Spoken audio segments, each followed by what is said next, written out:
Hotep, hey, this is Michael Imhotep, founder of the African History Network, host of the African History Network show. I'm a talk show host, researcher, lecturer, writer, and historian. It is Tuesday, May 31st, 2022, and we are live. So I wanted to do a brief overview of a 10-week online course that I teach on Saturdays. You probably have heard me talk about it previously if you listen to the African History Network show. It's an exciting 10-week online history class that I teach called Ancient Kemet, the Moors, and the Maafa, Understanding the Transatlantic Slave Trade, what they didn't teach you in school. Kemet's one of the original names for Egypt. So I teach this class usually on Saturdays, 2 p.m. to 4 p.m. Eastern Standard Time. And we do the sessions live. All the sessions are archived and recorded. So as soon as you register, you can watch the class we just did this past weekend. All right, so I do a PowerPoint presentation. We have book references, articles, video clips. We deal with thousands of years of history and what leads up to the transatlantic slave trade taking place. And we look at this history chronologically as much as possible. So I want to do a brief overview here. We're going to look at some slides here. And these are some of the actual slides from the class. These are some actual slides from the class. So everybody share this broadcast here on social media platforms and give us a thumbs up, give us a heart, give us a like. And we have the information here, the thread of the broadcast, so you can register for this online course. And we have it in a bundle pack also, where you get a lot of bonus content as well. So we'll talk some about that. So we can't start studying our history in slavery, even when we study the transatlantic slave trade, which is important to study. We can't start in 1619 or in the 1440s and 1441 with the Portuguese Anton Gonçalves going into what is present-day Mauritania and picking up Africans, taking back to Portugal. We have to understand the history chronologically and deal with the 800-year occupation of Europe by the Africans known as the Moors, who entered the Iberian Peninsula, today known as Spain and Portugal, from North Africa in 711 AD. And the Moors are taking the teachings from ancient Kemet, from ancient Egypt into Europe.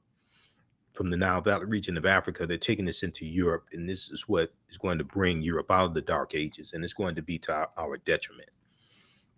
So this course not only deals with the transatlantic slave trade, but thousands of years of history that leads up to the transatlantic slave trade taking place.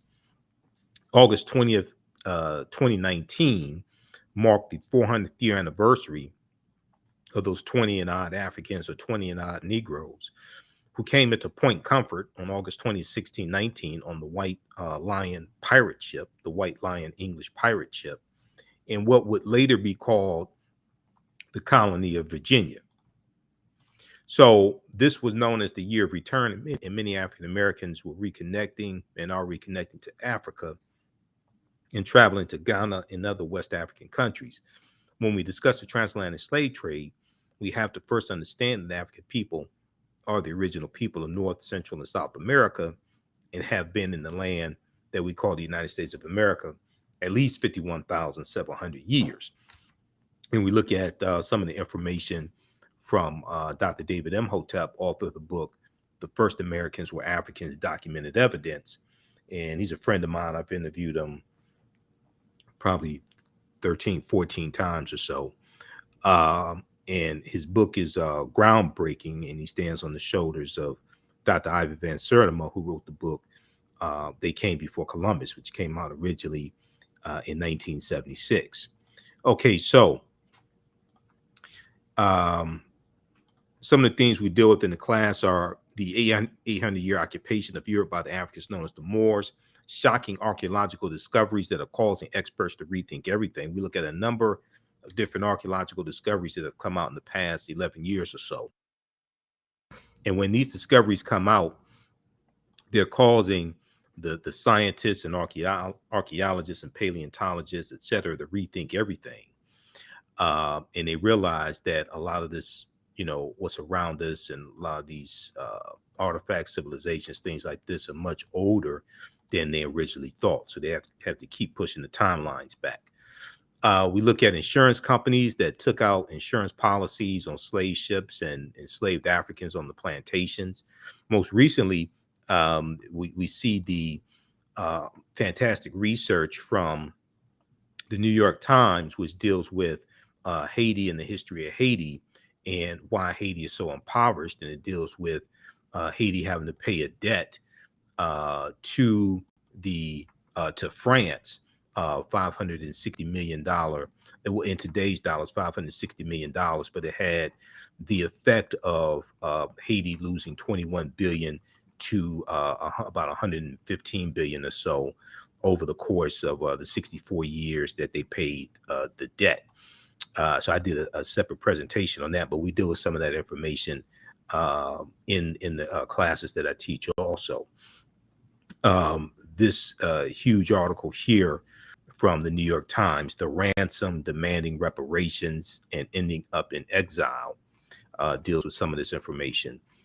This is from May 20th, 2022, May 20th, 2022. And then also, they'll have another good article in that series called Six Takeaways. Six Takeaways about Haiti's reparations to France. Six takeaways about Haiti's reparations to France. And this is in that the Ransom series. How did the modern world's most successful slave revolt give birth to a desperately poor nation? Here's a summary. Here's a summary of what a team of New York Times correspondents found out. Okay, so this is from May 20th, 2022. So you can check this out as well. So we deal with some of this type of information in the class. And then also, you know, the Louisiana Purchase, the Haitian Revolution, things like that, especially in the second class that I teach, from the Civil War to the Civil Rights Movement of Black Power, 1865 to 1968. So we deal with shocking archaeological discoveries that are causing experts to rethink everything. How insurance companies took out insurance policies on slave ships as well as enslaved Africans on the plantations. Freemasonry, America and the Founding Fathers, origins of the terms America, Africa, and a lot more. Okay, so that's just a little sample of some of the things that we deal with in the class. When we look at some of the work here from Dr. David Imhotep, and we look at a number of different archaeological discoveries, like the one in Morocco from 2017 that pushes the oldest known fossils of modern man, Homo sapiens, pushes it back 300,000, 350,000 years ago, as opposed to 195,000 years ago in Ethiopia. Dr. David Imhotep wrote the book, The First Americans Were Africans, Documented Evidence. It first came out in 2011. He just released in late 2021 an updated book, The First Americans Were Africans, revised and expanded, has about 200 additional pages of new research and things like this. But his book deals with the African presence in North, Central, and South America, going back at least 56,000 years ago. In North America, the land that today we call the United States of America, going back at least 51,700 years ago. Page 14 of his book, he deals with a discovery from Dr. Albert Goodyear, who's an archaeologist at the University of South Carolina. And they found in 2004, they made this discovery. They found artifacts, architecture, campsites, carvings, Egyptian writings, footprints in lava, genetic M174D haploid groups dealing with DNA and genetics. And they found linguistics, paintings, skulls, skeletons, structures, and tools. They found 13 different types of evidence, fairly documenting in the African presence in the land we call the United States of America, going back at least 51,700 years ago. And these were the Khoisan. The Khoisan have the oldest DNA on the planet. They're the ancestors to the Ainu and the Twa. They go all around the world, and they were here in the land we call the United States also, before it was called the United States, of course. So here's a picture of Dr. Albert Goodyear, and we reference him in the class of some different archaeological discoveries that he's commented on.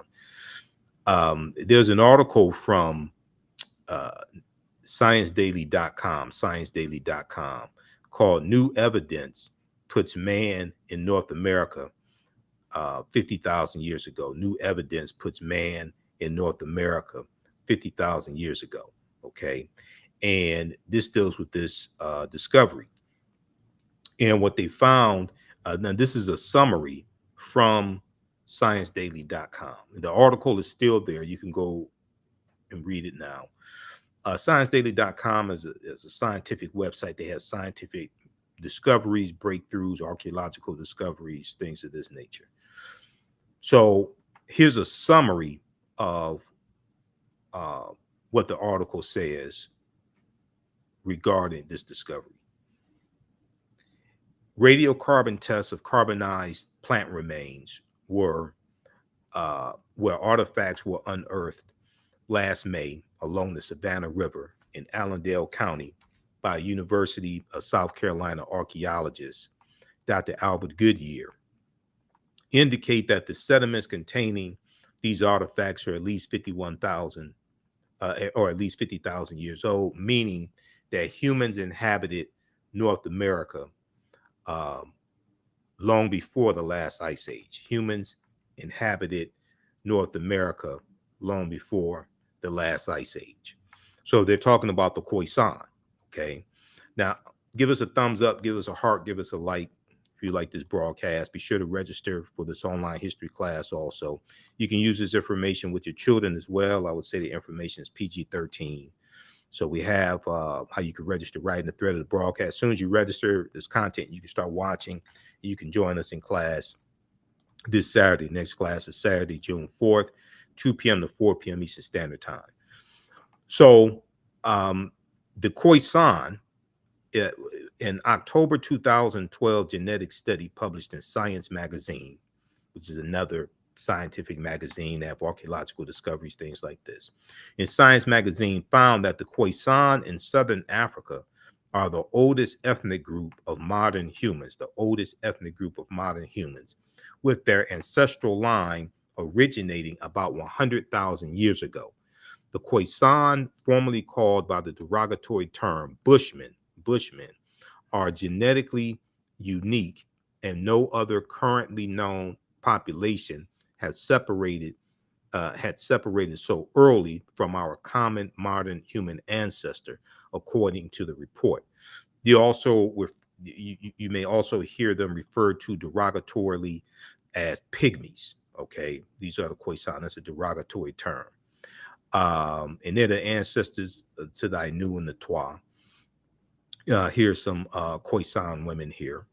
So the Khoisan live mainly in southern Africa in territory spanning Botswana, Namibia, Angola, Zambia, Zimbabwe, and South Africa. They are largely divided into two groups, hunters and gatherers. The Sans people, hunters and gatherers, and keepers of livestock, the Khoi people. The Khoisan languages include the distinctive click sounds that are not found in the languages of their neighbors. AtlantaBlackStar.com is a good article dealing with some of this type of information. 5 ethnic groups that prove the first humans were Black. Okay. We deal with also the people, the Africans on the Andaman Islands as well, the Jarawa. Also who are believed to have lived in their Indian Ocean home for up to 55,000 years. Similar in appearance to the so-called African pygmies, short, dark skin with peppercorn hair and large buttocks, Stetopigia. The Andamanese are direct descendants of the first modern humans to have inhabited Asia, according to a 2002 Stanford University study. They probably left Northeast Africa by boat over 50,000 years ago and traveled along the coastlines of the Arabian Peninsula in India. Okay, so here's Dr. David Imhotep was interviewed by WKRP in Cincinnati, Channel 5, back in 2011 when his book came out. So I'll show you that excerpt of that interview in the class. So one of the archaeological discoveries that we deal with came out in February 2010, and this was a huge discovery. And we know at least 130,000 years of our history has been stolen. This is something Runoko Rashidi has talked about, and Dr. Charles Finch. And we use a couple of Runoko's books in the class for reference as well. You don't have to buy any of these books, but we use them for reference. So on Crete, new evidence of very ancient mariners. On Crete, new evidence of very ancient mariners. February 15th, 2010, this article came out from the New York Times. Okay, it was in their science section. And this deals with the discovery that was made over the course of 2 summers. Over the course of 2 summers, stone tools were found on the Greek island of Crete over the course of 2 summers. Archaeologists say are at least 130,000 years old, which is considered strong evidence for the earliest known seafaring in the Mediterranean and calls for rethinking the maritime capabilities of pre-human cultures. Now, Crete has been an island for more than 5 million years, meaning that the tool makers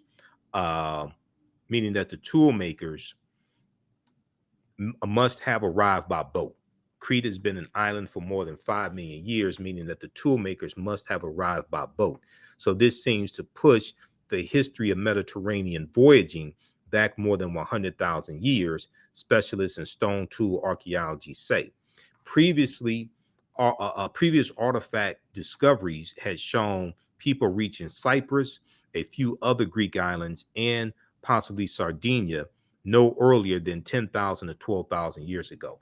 So as these archaeological discoveries come out, and it's a number of them we deal with in the class, and there's over 50 articles that we deal with in the class. There's over 200 slides in this course.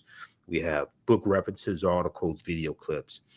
You will never look at history the same way after you take this class. And I've been teaching this class on and off since 2017, and the class has grown exponentially since 2017. Okay, it's grown exponentially since 2017. All right, so I've been teaching this class on and off since 2017, and it's grown exponentially since then. Now, if you've taken any of my online history classes in the past, also email me at ahnshow@africanhistorynetwork.com because you get a 50% discount on the class. So I teach this class Saturdays, 2 p.m. to 4 p.m. Eastern Standard Time, ancient Kemet, the Moors, and the Maafa, understanding the transatlantic slave trade, what they didn't teach you in school. So the class is on sale now, $60, regularly $130. We do the sessions live. All the sessions are archived and recorded. You can go back and watch it anytime.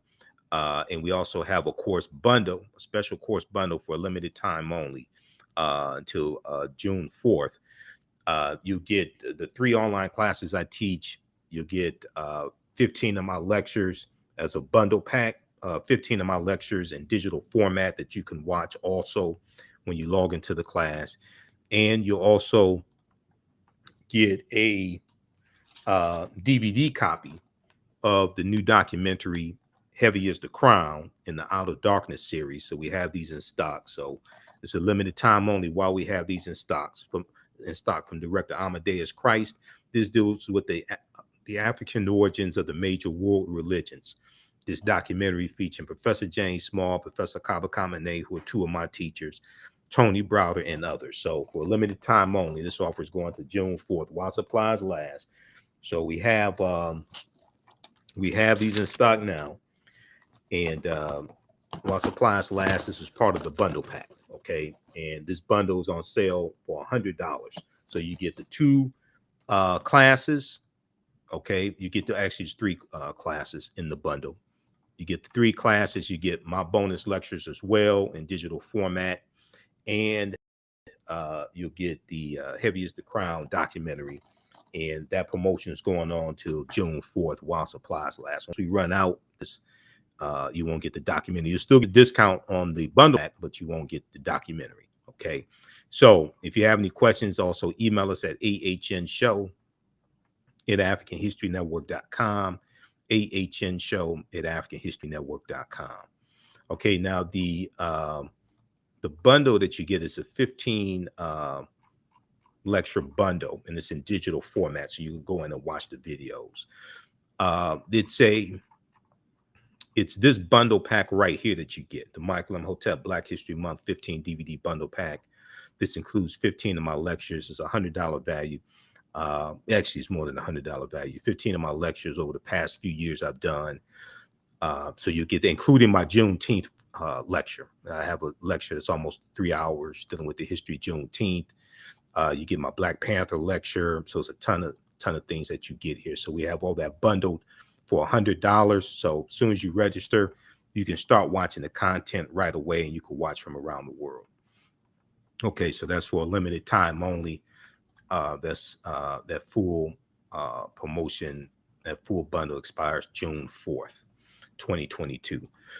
Okay, so let's continue. Also, you can use this class with your children. I would say the content is PG-13. Okay, it's not overly graphic. I don't do a lot of cursing, things like that. All right, so they found stone tools on the Greek island of Crete that date back at least 130,000 years ago. Now, even more intriguing, the archaeologists who found the tools on Crete noted that the style of the hand axes suggested that they could be up to 700,000 years old. Now, that may be a stretch, the archaeologists conceded, but the tools resemble artifacts from the stone technology known as Eschulen, which originated with pre-human populations in Africa 1.5 million to 150,000 years ago.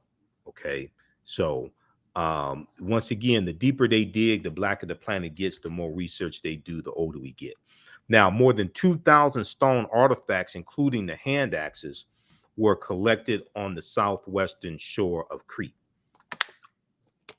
So this was not one or two artifacts that they found.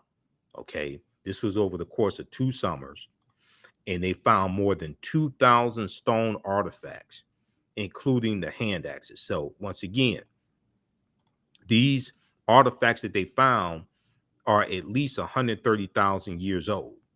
Okay, so we know at least 130,000 years of our history has been stolen, and you've had a lot of our scholars saying for years that Homo sapiens, modern man, are at least 300,000 years old, not 75,000 to 100,000 years old. Okay, and when we see archaeological discoveries like this, and then also the one from Morocco from June 2017, this helps confirm that. So the deeper they dig, the blacker the planet gets, the more research they do, the older we get. Now, this discovery right here, the lost city of Egypt, and I talked about this back in 2013 when this information came out, the lost city of Egypt called Tanis Heraklion. And before the actual archaeological evidence was found, Tanis Heraklion just existed on paper.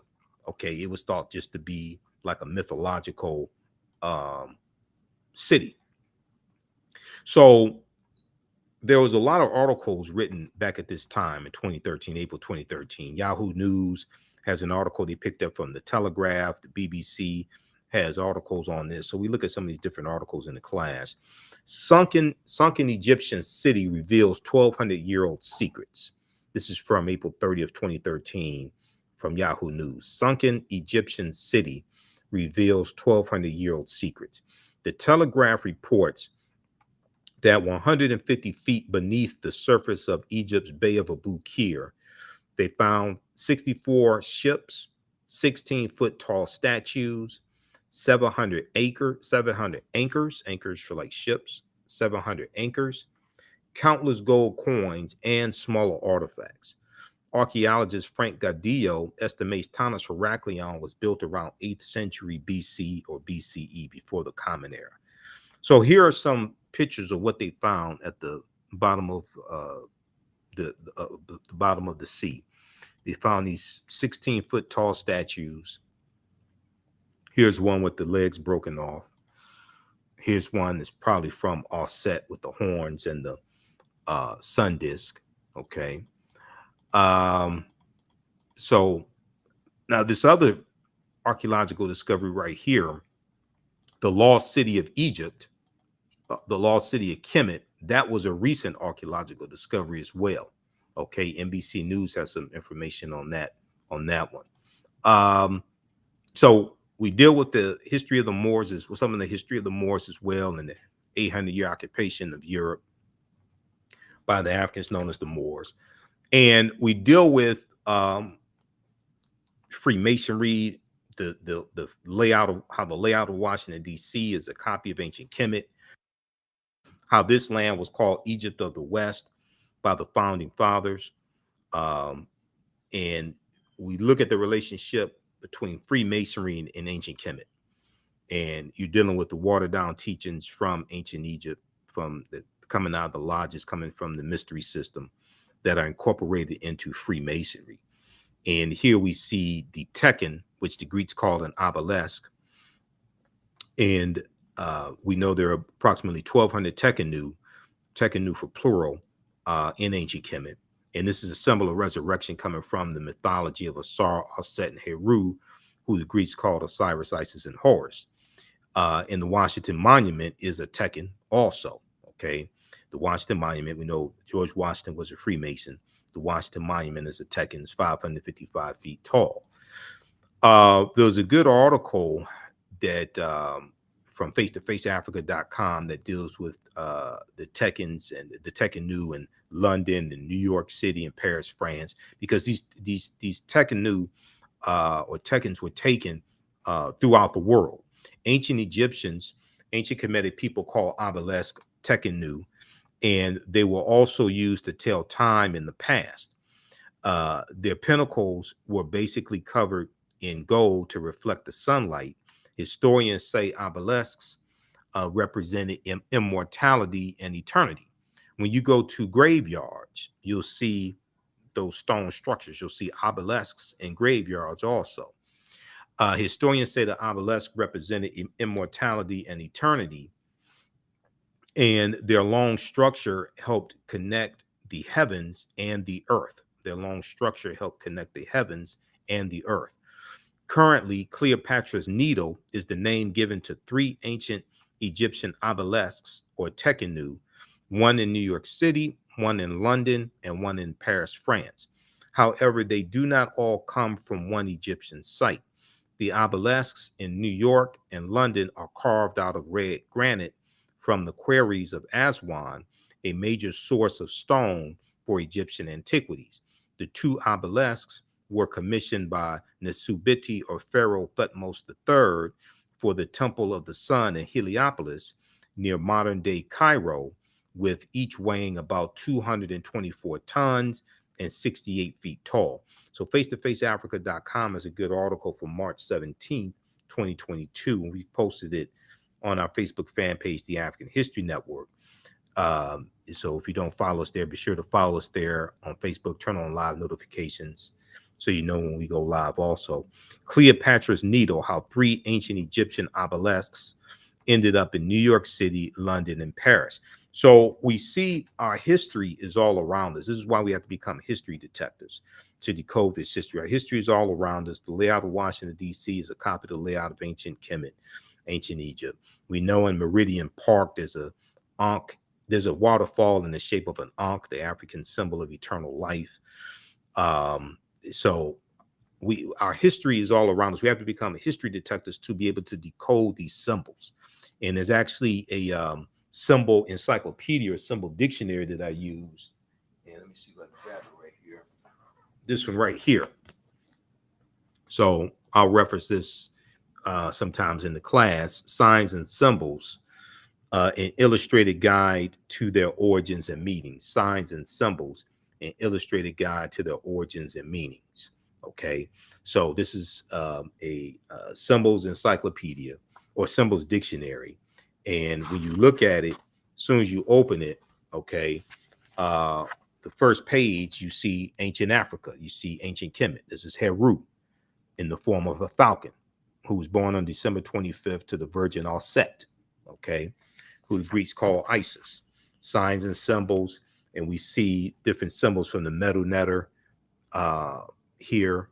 The Greeks call it the hieroglyphics, okay, the script of in the language of the ancient Egyptians, ancient Kemetic people. We see it on the back as well. And then we see in the middle right here, you see an Ankh, okay, the African symbol for eternal life, or the African key of life.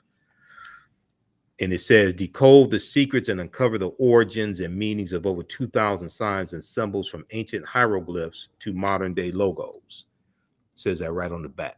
So you got Africa on the front and the back. And when you first open up the page, the first thing you see is Africa, ancient Kemet. Okay. All right. So this is from Covenant Garden Books, it looks like. Yeah, Covent Garden Books, Signs and Symbols. So this was about 10, how much? This is something like $10 or something when I got it. $10, $15 when I got this. I got this from Barnes and I think it was Barnes and Nobles or Borders Books, one of them. I got this years ago. I got this in August of 2011. I got that in August of 2011. Okay, let's continue. How do y'all like this type of information? Give us a thumbs up, give us a heart, give us a like on this broadcast, share this broadcast on your social media platforms. Invite your friends to tune in as well. Be sure to register for this 10-week online class that I teach, Ancient Kemet, the Moors, and the Maafa, understanding the transatlantic slave trade, what they didn't teach you in school. So we have the information here in the thread of the broadcast. Also, it's at our website, AfricanHistoryNetwork.com. We have the information there.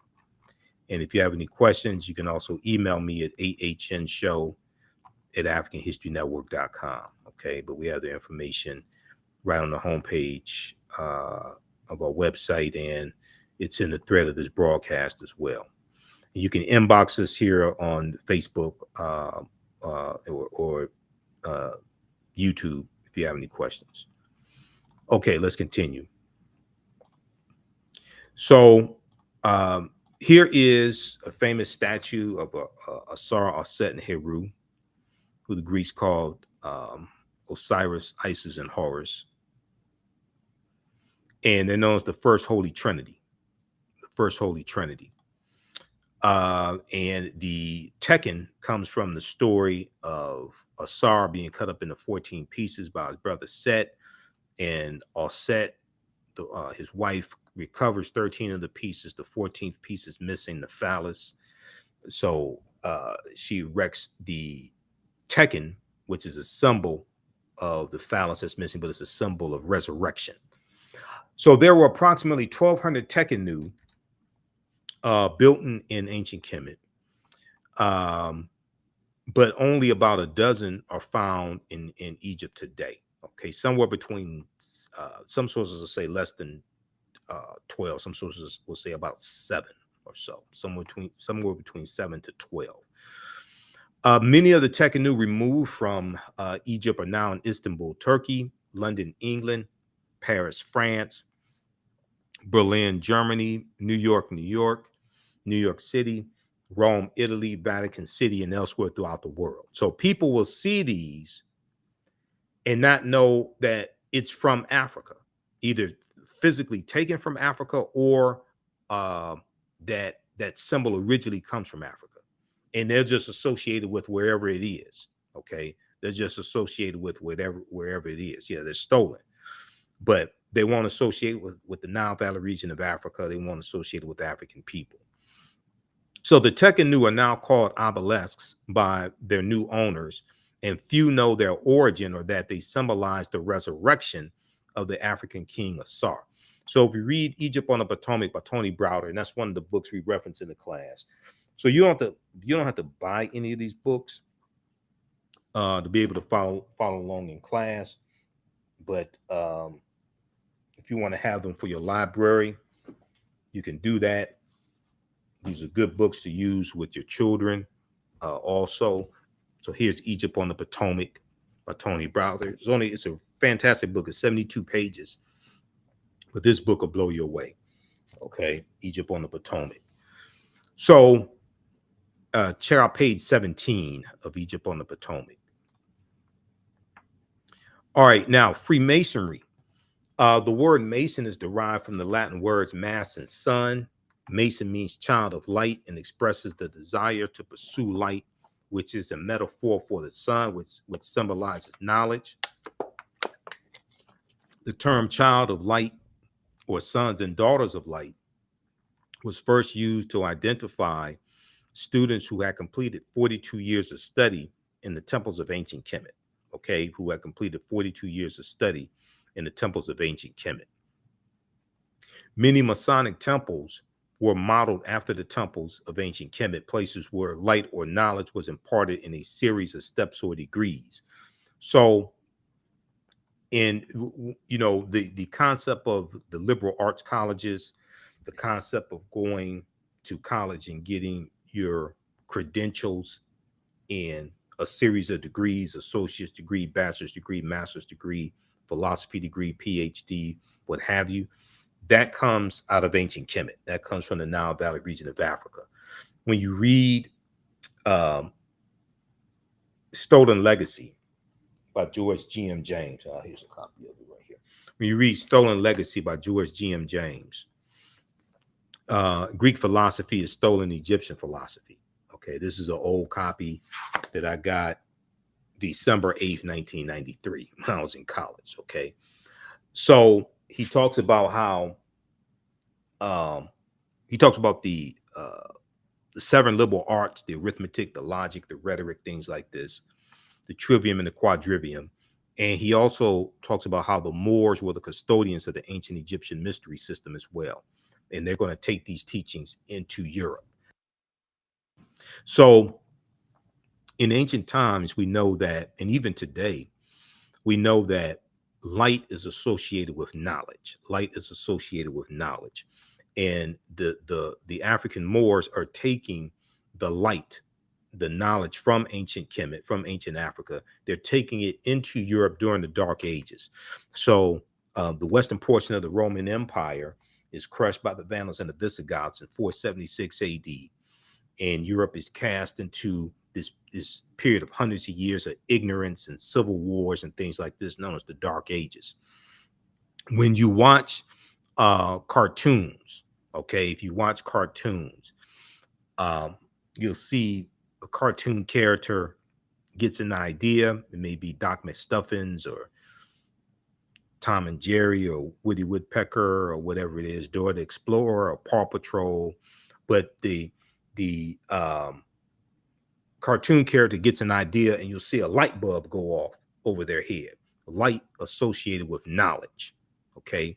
If you have a child who's in class that's not smart, that child may be referred to as a dim-witted child. Lack of light, dim. Okay.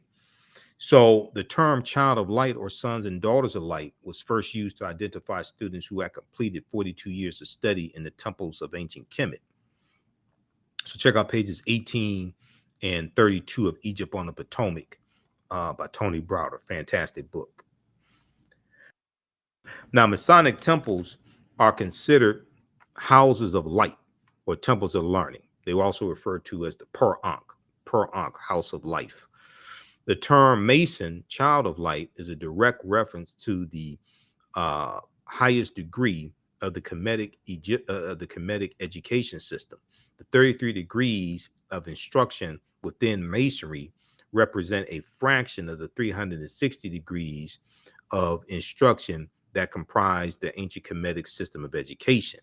Yet with less than 10% of the wisdom of ancient Kemet, Freemasons have held positions of influence and power throughout the world for over 200 years. All right, now, 50 of the 56 signers of the Declaration of Independence were also Freemasons, and 13 of 39 signers of the U.S. Constitution were Freemasons as well. Okay, so we deal with, of course, Set and Asar and Heru, different things like this. We'll talk about some of the different Neteru as well. We know Set, first queen of Kemet, first queen of Egypt in the mythology, mother of Heru. Heru was born on December 25th, and it was a virgin birth.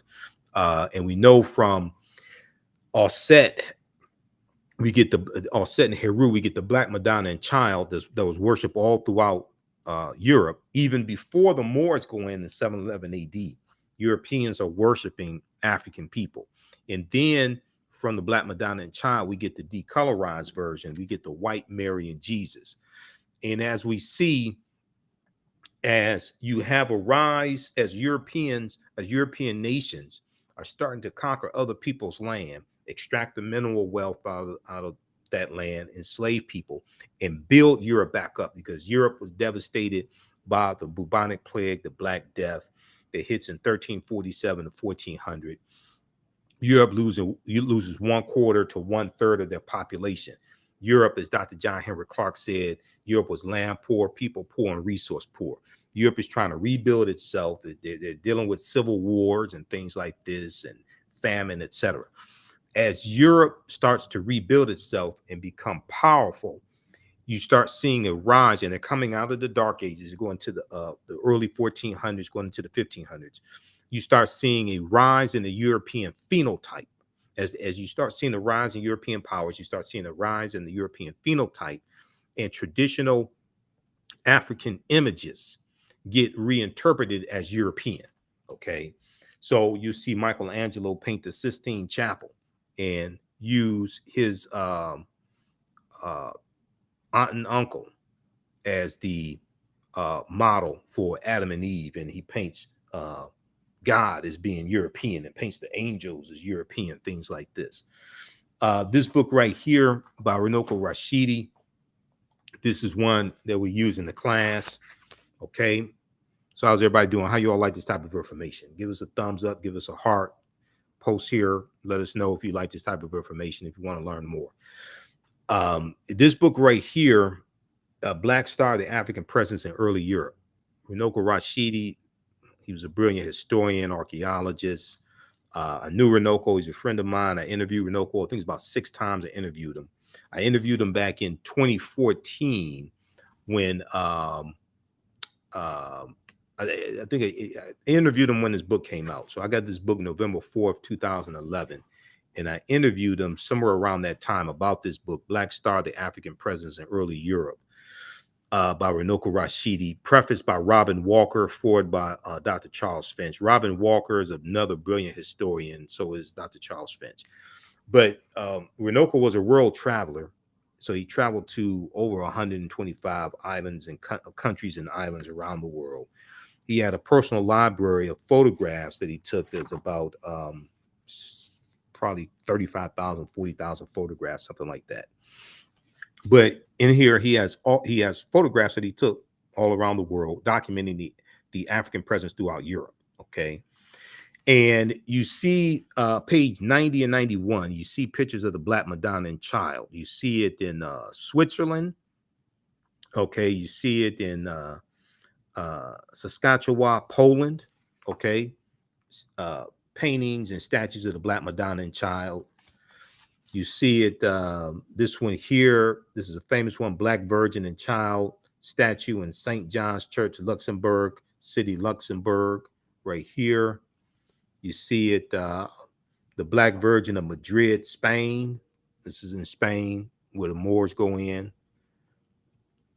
Okay, so these Europeans were worshiping African people. This one right here is the national flag of Sardinia, which is Italian island in the Mediterranean, national flag of Sardinia. It has 4 African Moors heads on the national flag.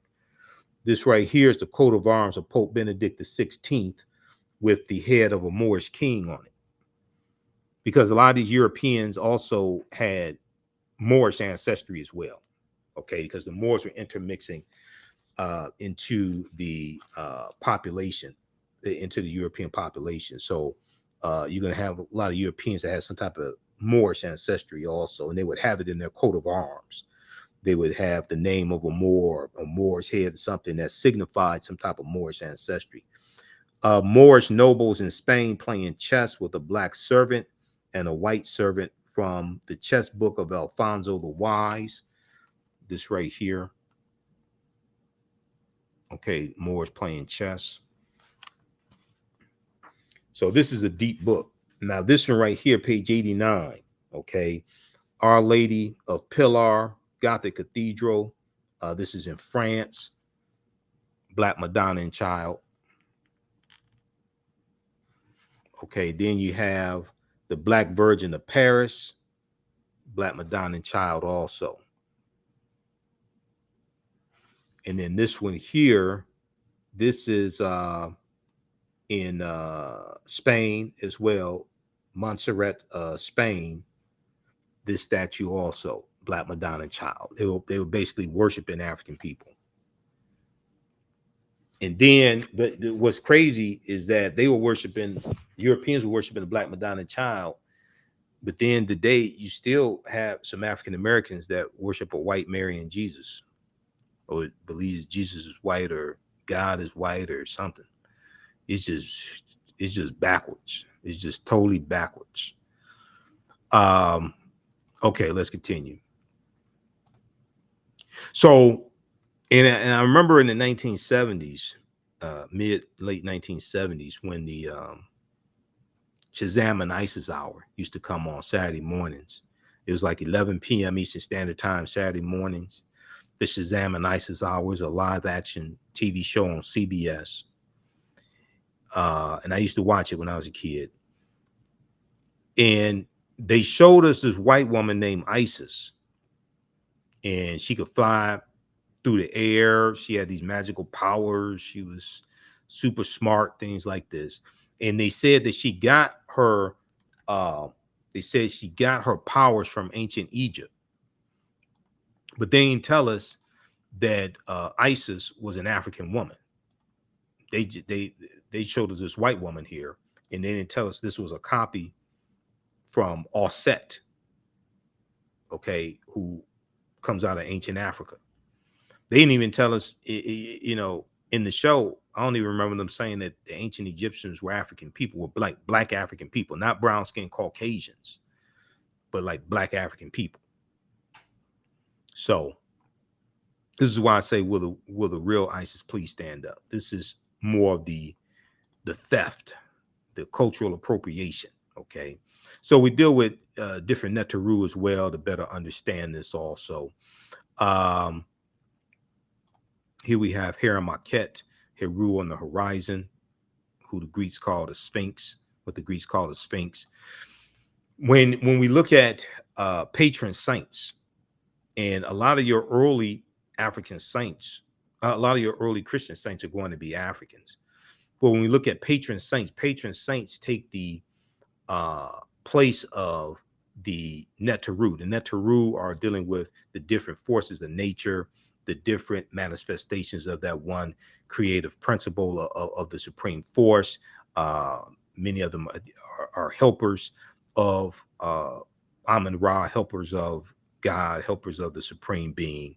Okay, and they have different attributes, and different Neteru watch over different groups of people, or watch over different cities, I should say, watch over different cities and have different attributes. When you look at Osset was associated with love and fertility. When you look at Ma'at was the personification of truth, justice, righteousness, balance, harmony, order, and reciprocity. And you deal with the 42 laws of Ma'at, or the 42 negative confessions, which are a precursor to the 10 commandments. And Ma'at was depicted as a female a female deity with wings, and she had an ostrich feather in her headband. And you have the famous scene, the judgment scene. So when you die, your heart was weighed against the feather of Ma'at. Your heart was weighed against the essence of a woman on the scales of Ma'at. Okay, that's the judgment scene. But when we look at the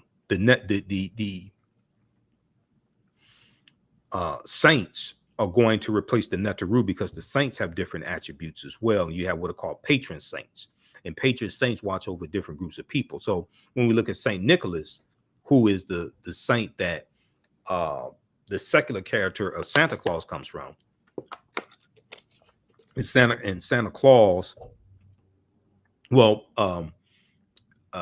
Sinterklaas in Dutch means Saint Nicholas. Okay, Sinterklaas in Dutch means Saint Nicholas, and Santa Claus is derived from religious figure, Father Christmas Center class coming from the Dutch, but that comes from the real Saint Nicholas. So Saint Nicholas was a Greek Orthodox bishop born in Myra, present-day Turkey, about 280 A.D. Common Era. Born to wealthy parents and gave away his inheritance to the poor. He was a patron saint to children, seamen, prostitutes, and pawnbrokers. He was he was said to watch over these groups of people. Okay, patron saint. Okay, and he was the patron saint to children, seamen, prostitutes, pawnbrokers. If you read the book Christmas Miscellany by Jonathan Green, page 40, 63, and 64, he has some information there on St. Nicholas and the legends of St. Nicholas. Let me see, that book is right here. So this is a good book dealing with the history of Christmas, the origins of Christmas, and the history behind Christmas. Christmas Miscellany, everything you always wanted to know about Christmas by Jonathan Green. And he deals with the mythology of St. Nicholas also. Okay. But St. Nicholas was African, was an African saint. When you look at older statues and paintings of St. Nicholas, he has more Africoid features. So what is a patron saint? A patron saint is a saint to which to whose protection and intercession a person, society, church, place, profession, or activity is dedicated. The choice is usually made on the basis of some real or presumed relationship, like St. Patrick is a patron saint to Ireland because he's credited with introducing Christianity, even though you had someone who went in the year before in 431 AD who was sent in to convert the Irish to Christianity. St. Patrick gets that credit. St. Patrick was a mass murderer also. You can watch the 2-hour presentation I did in March of 2022, right around St. Patrick's Day, where I deal with St. Patrick and history of St. Patrick and why St. Patrick was a mass murderer. Because he was killing the Druids, and the Druids were dealing with a watered down version of the teachings coming out of ancient Kemet, out of ancient Egypt. We deal with that in the class also. So Saint Maurice, who was a Moor, Saint Maurice is the saint, patron saint of Germany. Saint Patrick's patron saint of Ireland. Saint Nicholas was a patron saint of Amsterdam and Russia. Saint Benedict the Moor, patron saint of Palermo and San Fratello, Sicily. He was also called Imhotep, which is Italian for dark skin, and he was also called the African and the Black as well. All right, now, so these are just some of the a few things that we deal with in the class. We look at things like evidence that proves that African people sailed to the Americas long before Columbus. We know that there were American narcotics discovered in Egyptian mummies. The discovery of American narcotics in Egyptian mummies has left some historians amazed. Recently, archaeologists discovered the presence of narcotics only known to be derived from American plants in ancient Egyptian mummies. These substances included South American cocaine from ethoxylin and nicotine. German toxicologist Balabanova reported the findings, which suggests that such compounds made their way to Africa through transatlantic trade that would predate Christopher Columbus' arrival by thousands of years. Okay, so we deal with a number of different archaeological discoveries as well. We look at things like why is Christmas celebrated on December 25th, which gets into the winter solstice and understanding astronomy and astrotheology, etc. This was a book I saw back in 2011 at CVS Pharmacy, The Life of Christ from the American Bible Society. And I bought the book because of what's on page 55. On page 55, they asked the question, why December 25th? Now, what I say may go outside the circumference of some people's awareness. Just because you disagree with it or don't like it does not mean it's not true. Just means you have to do some research to understand what I'm talking about. Okay, so they asked the question, why December 25th? Why is Yeshua or Jesus' birthday said to be on December 25th? Nowhere in the biblical text does it state that Jesus or Yeshua was born on December 25th. And we know the letter J did not exist until 1630 AD. The letter J is derived from the letter I. When you look up the word Jesus in the dictionary, it takes you back to Yeshua, which is Hebrew. So it says, here it's a little hard to make out, but I try to blow it up as much as possible. It says, in Christianity's early years, people debated when Jesus' birthday should be celebrated. Some Christians were against observing Jesus' birthday at all, as they did not want Jesus or Yeshua compared to Pharaoh and Herod. Now, which Pharaoh are you talking about? Pharaoh is a title, not a name. Which Pharaoh are you talking about? And these people's birthdays were commemorated. Okay, but in the 4th century Common Era AD, Pope Julius I made it official. Christ's birth would be celebrated on December 25th. Now, December 25th was already considered the birthday of the sun, the S-U-N, not the S-O-N, but the S-U-N. Using the technology available at the time, ancient astronomers observed that on December 25th, the days started getting longer again. They recognized the date as the winter solstice. The winter solstice, when the sun is born, when the sun is born again each year.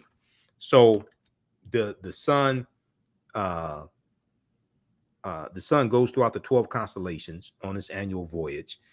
And on December 20th or December 21st, the sun moves into its lowest position. Okay.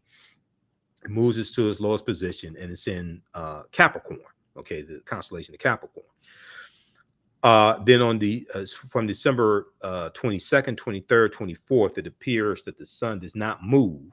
Okay. It appears the sun is dead or stands still. In December 25th, the sun moves 1 degree northward. Okay. It moves 1 degree northward. And starting on December 25th and each subsequent day, you have an increase in the amount of sunlight. Okay. So in ancient times, it was said that the Son of God, not the S-O-N, but the S-U-N, was born again on or around December 25th. It's the rebirth of the sun. Okay. So that is right around the winter solstice. So the Romans celebrated the birthday of the deity or god Sol Invictus, S-O-L. The prefix Sol means sun. Sol Invictus means unconquered sun. They celebrated this on December 25th. The day was also recognized as the birthday of Mithra, the sun deity or sun god of the ancient Persians, and as the birthday of Attis, an agricultural deity worshipped in Asia Minor.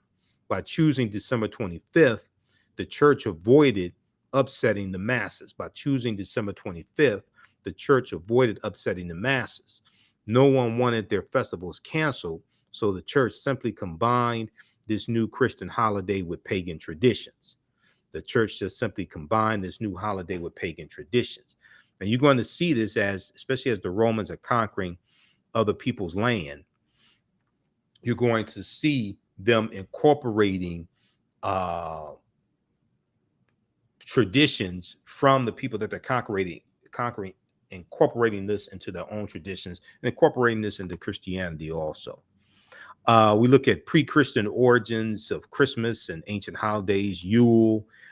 Yule was a Scandinavian celebration amongst the Nordic people of the Norse from December 21st through the end of the year. So you'll hear in the Christmas carols, Yuletide carols being sung by a choir.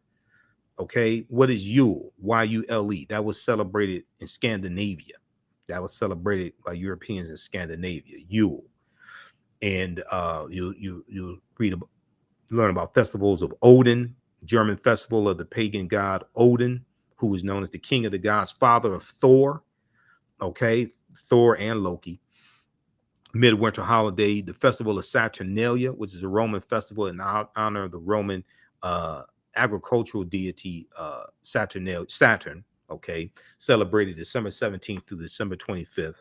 The festival of Saturnalia, yeah, the festival of Mithra, ancient festival in honor of the Persian sun deity, from December 25th through January the 1st, also celebrated by the Roman elite. So as you go do more research and study this history, and we look at all this in the class, as you go through and look at this, what you're going to see is that you had the various cultures, you had these different deities whose birthday and celebrations was on or around December 25th. If you read Christianity Before Christ by Dr. John G. Jackson,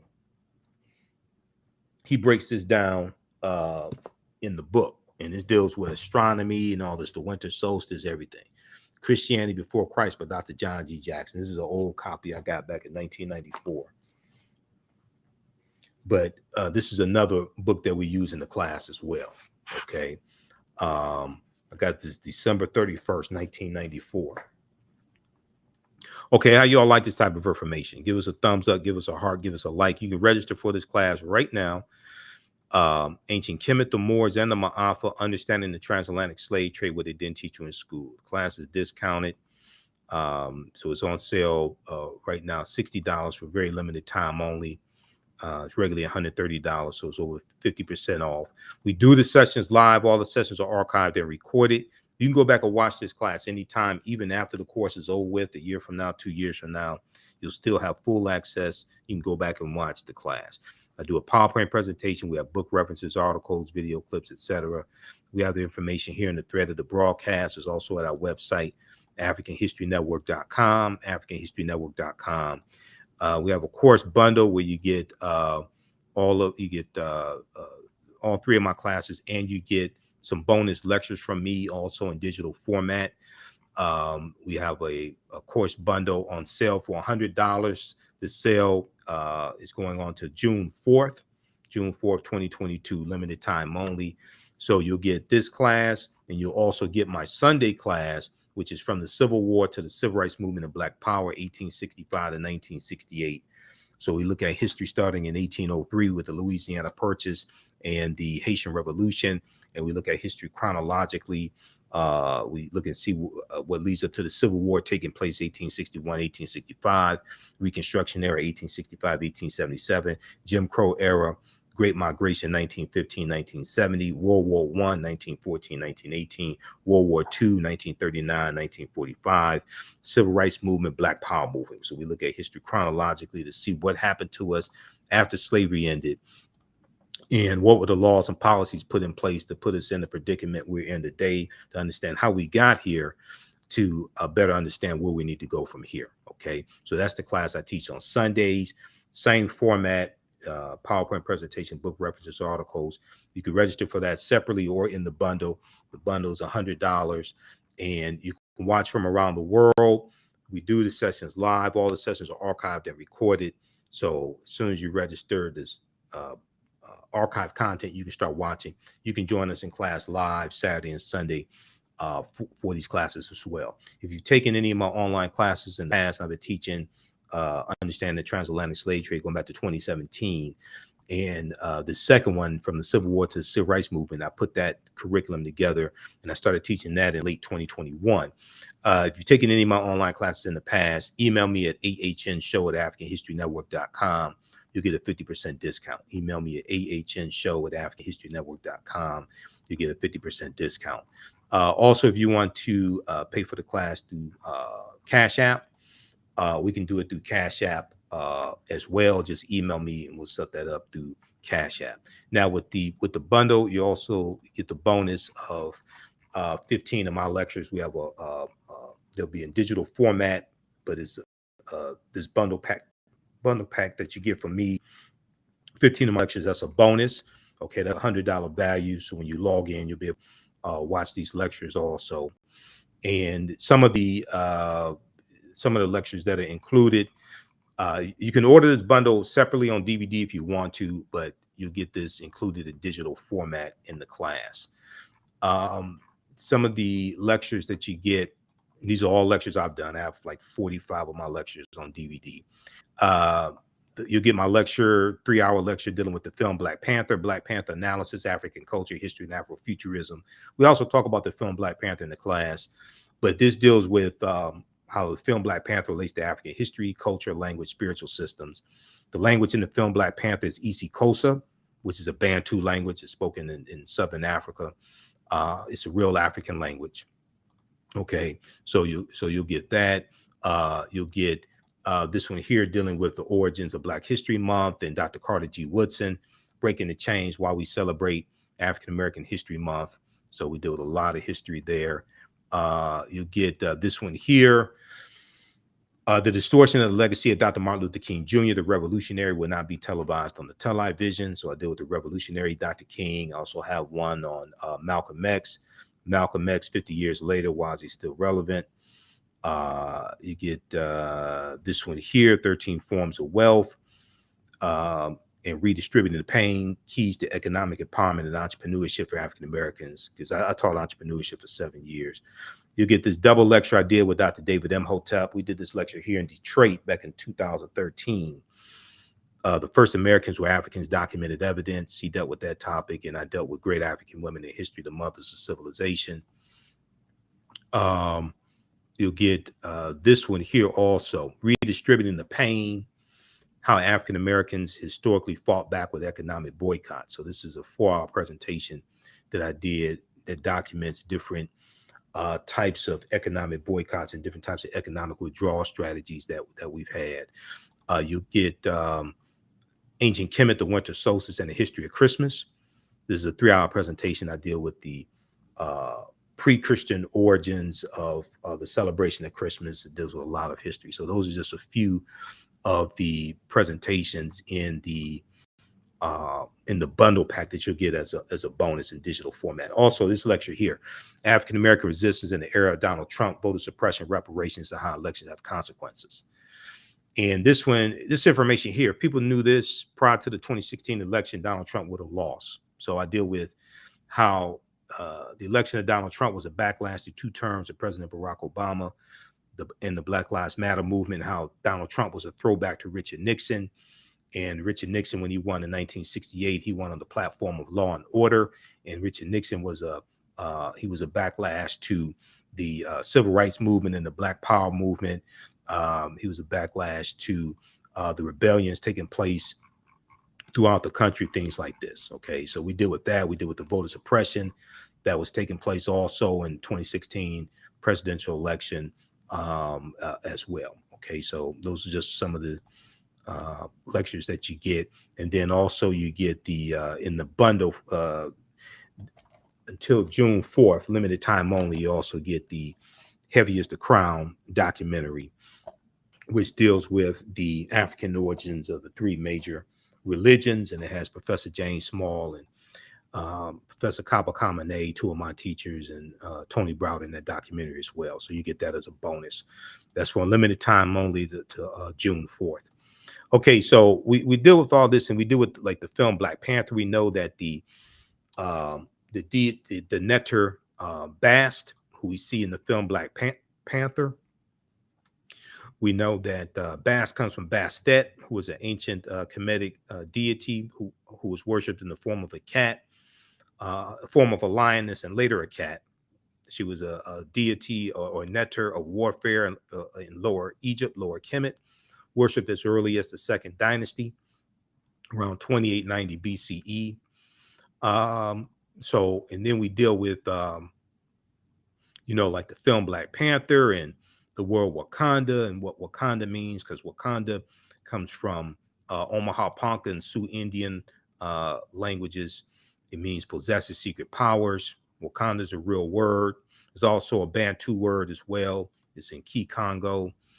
What is Bantu? Bantu languages are a group of some 500 languages belonging to the Bantoid subgroup of the Benue Congo branch of the Niger Congo language family.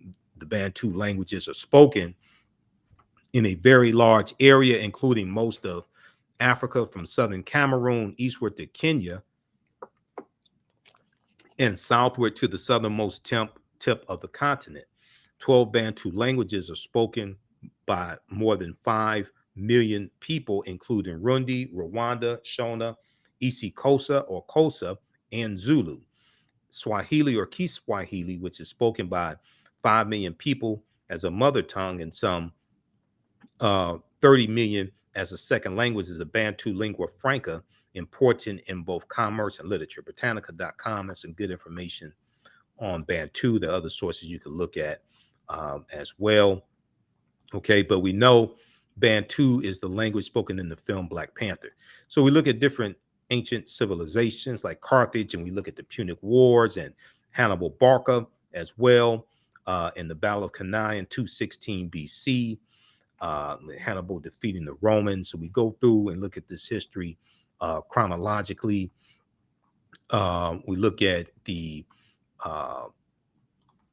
Kingdom of Great Zimbabwe as well, Axum also. And then we look at the Moors, and the Moors going into the Iberian Peninsula and settling in 711 AD and settling in Al-Andalus. Okay, and they're going through Morocco. And we know that in 711, General Tariq ibn Ziyad, where he lands, they call that Jebel Tariq or Tariq's Mountain, and we call it Gibraltar. Gibraltar, or the Rock of Gibraltar. Gibraltar comes from Jebel Tariq, Tariq's Mountain. In 711 AD, the boat Tariq crossed the straits and disembarked near a rock promontory, which from that day since has been known as borne the name Jebel Tariq. Tariq won paramount victory over the opposing European army. Okay, Renoka Rashidi had a really good article he wrote for AtlantaBlackStar.com, Moors, Saints, Knights, and Kings, the African Presence in Medieval and Renaissance Europe. Okay, in the aftermath of these brilliant struggles, thousands of Moors flooded into the Iberian Peninsula. So eager were they to come that some are said to have floated over on tree trunks. Tariq ibn Ziyad himself, at the conclusion of his illustrious military career, retired to the distant east. We are informed to spread the teachings of Islam.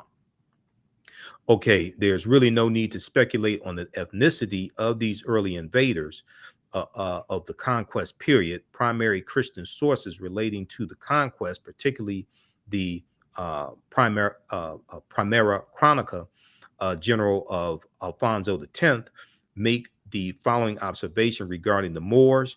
Their faces were black as pitch. The handsomest among them was as black as a cooking pot, black as a cooking pot. So we talk about the Black Saint Maurice as well, who became a patron saint to Germany. So we deal with a lot of history in this class. You're going to learn a lot. The Mansa Musa, there was a good article from history.com, official website of the History Channel, which shows the relationship between Mansa Musa and T'Challa in the film Black Panther. Here's an excerpt of the article. In the vast fictional universe of Marvel Comics, T'Challa, better known as Black Panther, is not only king of Wakanda. Oops, what did I do? Is not only king of Wakanda. Let's go back here. Advance too far. Is not only king of Wakanda, he's also the richest superhero of them all. And although today's fight for the title of wealthiest person alive involves a tug of war between billionaire CEOs, the wealthiest person in history, Mansa Musa, has more in common with Marvel's first black superhero. Mansa Musa became ruler of the Mali Empire in 1312 Common Era or AD, taking the throne after his predecessor Abu Bakr II, for whom he had served as deputy, went missing on a voyage he took by sea to find the edge of the Atlantic Ocean. Mansa Musa's rule came at a time when European nations were struggling due to raging civil wars, struggling due to raging civil wars and a lack of resources. During that period, the Mali Empire flourished thanks to ample natural resources like gold and salt. Now, this article is from the History Channel. These Europeans are telling you that West Africa, Mali, was thriving when Europe was in disarray and dealing with lack of resources and famine and raging civil wars. This is an excerpt of this article. This 14th century African emperor remains the richest person in history. Talking about Mansa Musa. This came out March 19th, 2018, the month after Black Panther came out, which came out February 16th, 2018. This is at history.com. Okay. Of course, you deal with Christopher Columbus and understand Columbus because Columbus helped to spread the transatlantic slave trade. Okay. He didn't create it, but he helped to really lay a good foundation for the transatlantic slave trade and cause it to spread. We look at where Columbus went on his 4 voyages. He never came to the land we call the United States of America. The closest he came here, which is Cuba, which is about 90 miles away. And we know that he set sail August 3rd, 1492. And that's late in the same year that the Moors lose control of the last stronghold in Granada, January 2nd, 1492. Okay, so these are all some of the things we deal with in the class. There's a ton of information with different timelines of history that we look at as well. So you never look at history the same. Reason why this history is so important is African history and culture give us our foundation. They give us our VIPs, our values, our interests, and our principles. This influences our economic empowerment and political empowerment. This gives us a foundation that we see reality through. So when 2 of my teachers, Dr. Leonard Jeffries and Professor James Small, teach, they talk about the pyramid principle. The foundation is African history and culture. This gives us our values, our interests, and our principles. This influences our self-esteem, our self-development, our self-worth. Okay. And then this impacts our economic empowerment, how we engage in economics, the type of businesses we have, the institutions, etc., the forms of businesses, engaging in cooperative economics, the co-ops, which we have a deep, rich history of. And these were principles we brought with us from Africa, the principles of cooperative economics. This also impacts our political empowerment and our understanding of politics. And politics is the legal distribution of scarce wealth upon resources and the writing of laws, statutes, ordinances, amendments, and treaties, their adoption, interpretation, and enforcement. So we have to have a synthesis of all 3 of these. Okay. And our history and culture gives us that cultural paradigm that we see reality through, but also impacts how we see ourselves. What you do for yourself, what you do to yourself, and what you allow the people to do to you and get away with is based upon what you think about yourself. What you think about yourself is based upon what you have been taught about yourself. What you've been taught about yourself is based upon everything you've read, heard, and seen about yourself. Okay, so it's just a brief overview some of the content from this 10-week online class that I teach on Saturdays. You don't have to be present in class. You can see me, I can't see you. We have a live text chat so you can ask questions in class, but you can view the content anytime. So if you work, you're busy, you can't join us in class live, you can go back and watch it anytime. And we do the sessions live. All the sessions are archived and recorded. You still have access to the full class even after the 10-week online course is over with. So a year from now, 2 years from now, you can go back and watch the entire class. Ancient Kemet, the Moors, and the Maafa, understanding the transatlantic slave trade, what they didn't teach you in school.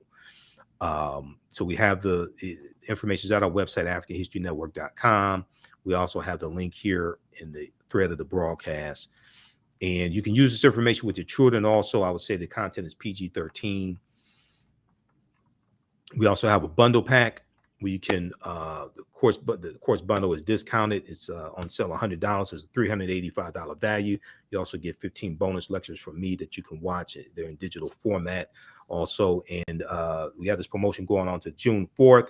You'll also get a copy of the new documentary, Heavy as the Crown, from the Out of Darkness series, which deals with the African origins of the major world religions. So while supplies last, we have some of these in stock right now, but you'll get that as an added bonus. But this is a fantastic deal, even without the DVD documentary. Okay, so You can register for this class. As soon as you register, you can watch now. You can watch the class we did this past weekend. And the second course that you get, is from the Civil War to the Civil Rights Movement and Black Power, 1865 to 1968. Okay, that's the follow-up class. I created this second class because this is a crucial period of history. We start in 1803 with the Louisiana Purchase and Haitian Revolution. And I had so much information in the first class, I couldn't really deal with this deal with this period of time like I wanted to, like it needs to really happen. Because when we look at the area, when we look at Reconstruction ending and we look at the Jim Crow era, we see a lot of similarities with what's going on right now in the attacks on voting rights and the Republicans pushing these voter suppression bills and things like this. Okay, so I created this curriculum here, created this course to specifically deal with that period of time. So that's a fantastic class as well. I teach this on Sundays, 2 p.m. to 4 p.m. Eastern Standard Time. That's on sale $60, regularly $130. You can register for the class separately, or you can register for the bundle where you get everything included. Okay, and if you've taken any of my online classes in the past, email me at ahnshow@africanhistorynetwork.com, and you'll get a 50% discount also. Okay, so hopefully you learned a lot from this. Register for the class. This also helps support the African History Network as well. Also, if you want to support us another way, you can do it through Cash App and PayPal, $ the AHN Show through Cash App, $ the AHN Show through Cash App. Also through PayPal, paypal.me/the AHN Show. We have the information on our website as well. And our Cash App account is $ the AHN Show, SHOW. So when you go to it, it says Michael and shows my picture there. These other ones here are fake African History Network Cash App accounts. I'm trying to get them shut down. I contacted Cash App. They have launched an investigation because these fake African History Network Cash App accounts, some of them are using our logo. They've been stealing money from us. Okay, so this is our official one here. Here's our link, and here's the PayPal donate button also. Okay, and if you want to order the documentary on DVD, Heavy is the Crown, you can order it separately here. We have it here, $25. You get one of my lectures free with it also. Okay, look, we have to get out of here. Thanks for tuning in. Follow us on our Facebook fan page, The African History Network. Turn on live notifications so you know when we go live here on Facebook, and also on YouTube, Michael Imhotep, IMHOTEP on YouTube. Follow me on Instagram at Michael Imhotep as well, and the AHN Show on Twitter. Okay, look, we have to get out of here. Remember, at the African History Network, we focus on educating, empowering, and inspiring people of African descent throughout the diaspora and around the world, because right now it's correct wrong behavior. It's not over till we win. Wakanda forever. Register for the classes. Be sure to listen to the African History Network show Sundays, 9 p.m. to 11 p.m. Eastern Standard Time on 9:10 a.m. the Superstation WFDF. And then we also broadcast on Facebook and YouTube when we're on live. I was doing Monday through Friday, 11 p.m. to midnight last week. Last Thursday was my last day doing Monday through Friday. We're just doing Sundays. The show takes up a whole lot of time, and I can't keep doing the show every day. So we're just doing Sundays, 9 p.m. to 11 p.m. Eastern Standard Time. I'm still on Roland Martin Unfiltered on Fridays, 6 p.m. to 8 p.m. Eastern Standard Time approximately. So you can watch me on Roland Martin Unfiltered. I do political commentary, and we discuss current news events, things like that. So download the Black Star Media app. And you can watch Roland Martin Unfiltered there, or watch it on Facebook and YouTube, Roland S. Martin on Facebook and YouTube. Okay, we have to get out of here. Right now, it's correct wrong behavior. It's not over till we win. Wakanda forever. We'll talk to you next time, and we'll see you in class. Peace.